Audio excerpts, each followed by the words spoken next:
Modern Brosogony is Anti-Hispanic Part 2. The Revolution and the Border. So,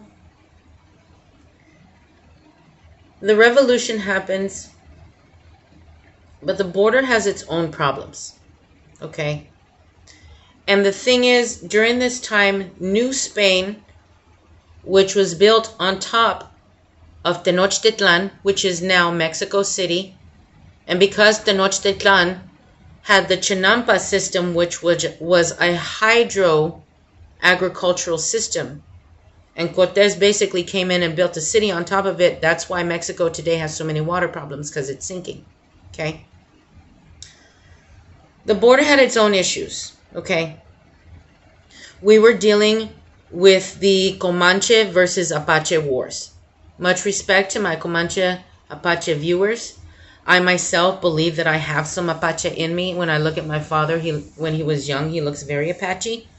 And I know my male side of my history, but I don't know my grandmother's side.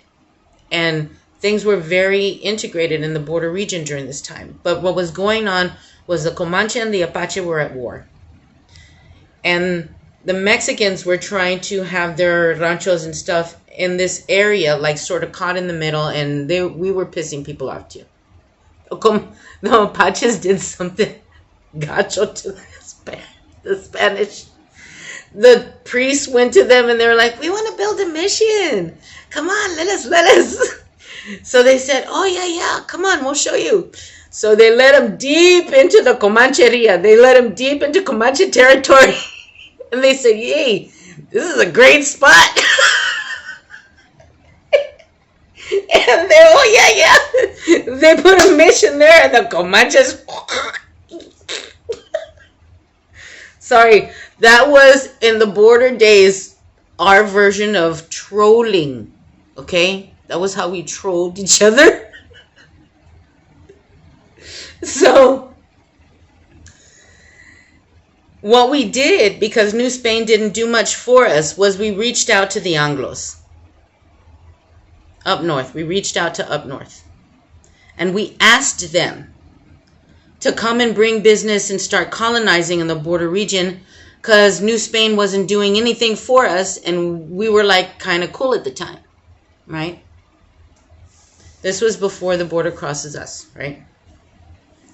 So they come down there, and mostly what we got a lot of at the time were Germans. That's why Texas, South Texas, Tejano music, you'll often hear, there's a lot of tuba. It sounds very polka, the very traditional music. There's a lot of German sounds in there, because particularly Tejano culture is a mixture of Spanish, indigenous, and German. And so this is how Tejanos are much like Appalachians, in that, yes, we're a part of the melting pot, but we were rejected because we weren't what white supremacy wanted. But that's what Tejanos are, basically. And then there are a lot of other people, like in my own particular family line, we have a lot of Irish. Because this was a time when they were coming over from Irish. I think the famine was happening over there, the potato famine. And part of what they would do is say, okay, you could come over here, you could be a citizen, but you have to send a son off to war to go to Mexico. And this is where you hear the stories about John Riley, right? And St. Patrick's Battalion. We have a county called San Patricio County down there to honor the St. Patrick's Battalion, who defected and came over to fight for the Mexican side. Excuse me, I just burped. Yes, I did it. So,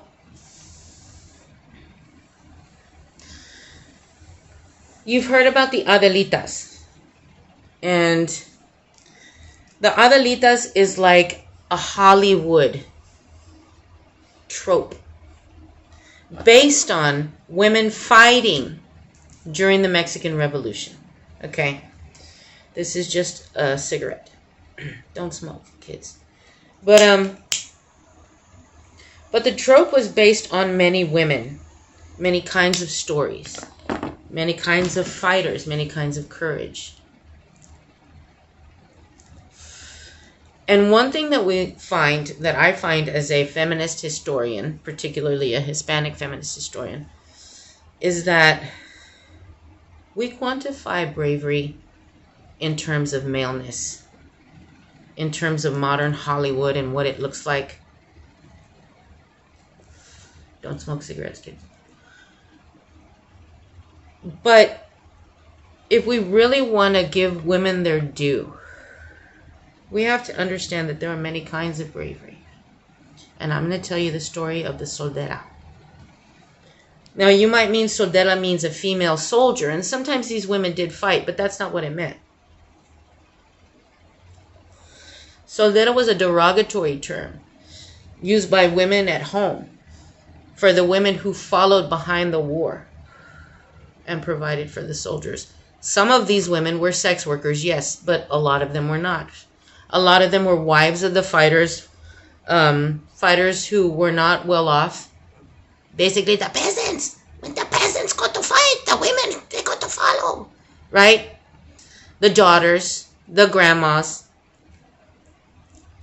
many spunky tias, right? As Adelitas. And these women were called this derogatory term, soldera, because it meant soldier's pay. And women at home like to be very this and very that about why does he always give his pay to these women, and they're always giving the pay to the women. But like I said, we weren't getting a lot of support from New Spain. So we had to support ourselves on the border region.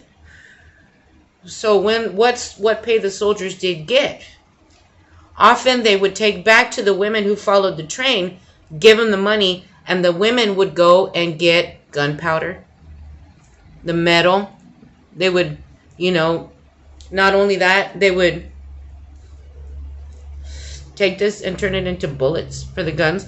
That's why often when you see the representation of the Adelita, you'll see her with like these gun belts, or these belts full of bullets.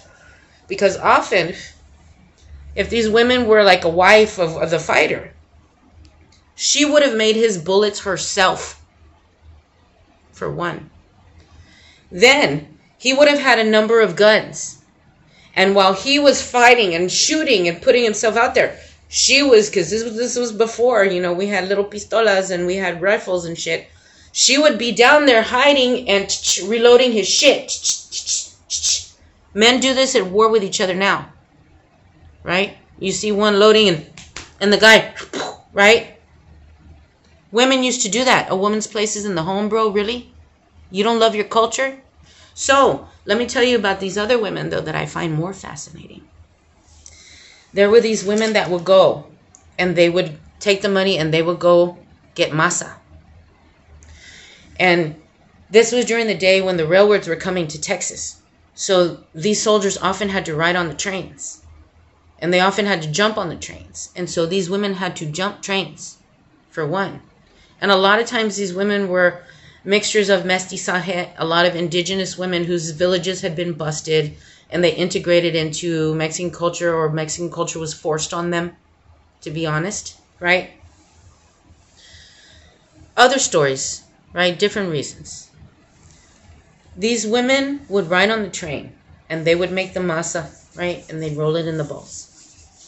And then they'd put it in a basket.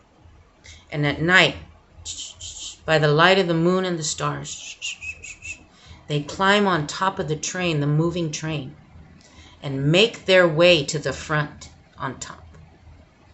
And they make their way around to the smokestack. And there, they would flatten the masa, and they put it there on the stack for the heat to make tortillas for the soldiers.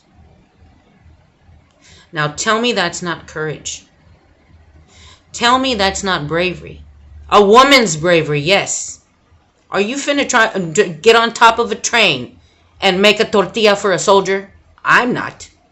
I'm not that brave. Well, I don't know. Maybe I would do it. I don't know. Knowing me, I'm kind of crazy. But, Adelita. But, so these jobs, getting supplies, making bullets, making sure the troops are fed, white supremacist culture has colonized these. And in the modern military, we call these jobs logistics. But you want to say a woman's place is in the home. Hispanic women have always fought. Don't forget your culture. Do not betray your women. Do not betray your people. Peace.